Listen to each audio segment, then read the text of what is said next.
Welcome to Myriad Movie Nights. I'm glad you're here. Well, we're about to enter into February, and just like last year, I want to use Black History Month to explore some incredible films featuring Black directors and actors. However, at the end of February, we're getting a new installment in one of my favorite film franchises, which unfortunately I wouldn't say is known for its racial diversity. So, in honor of the release of Scream 7, I want to use this Myriad movie night to go all the way back to where it began with 1996's Scream. While technically I was alive when Scream came out, I was unable to convince my parents to take my 1-year-old self to see it in theaters.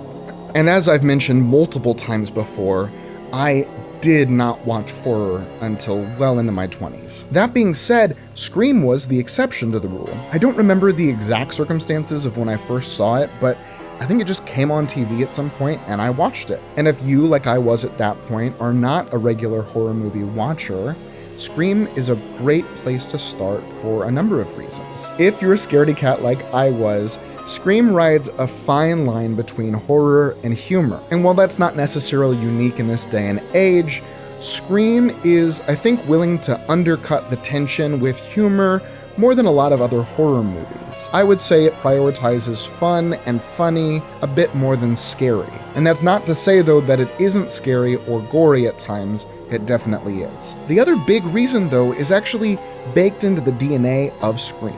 Scream is a slasher movie, made to satirize the tropes of the slashers that came before. So much of what makes it fun is that there are characters in the movie who watch horror movies and are familiar with the rules of slashers and try to apply them to the situation they're currently in. Not only does it end up being a great explainer for those new to the slasher genre, but it provides that much more distance to the viewer, constantly reminding you that it's a movie by analyzing itself as it happens. And now here's some credits and trivia to prepare you for your watch. It was written by Kevin Williamson and directed by the legendary Wes Craven. It stars Neve Campbell, Courtney Cox, David Arquette, Skeet Ulrich, Rose McGowan, Matthew Lillard, Jamie Kennedy, and of course the voice of Ghostface himself, Roger L. Jackson. When this movie came out, it was not expected to perform well.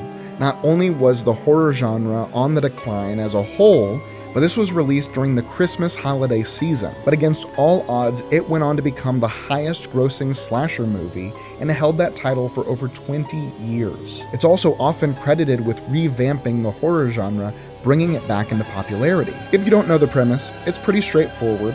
The town of Woodsboro is terrorized by a serial killer dubbed Ghostface. Thanks to the mask, we follow a group of high schoolers just trying to survive. That's about it, but man, do they do a lot with such a simple premise. I am very excited to say, let's watch Scream. See you Monday.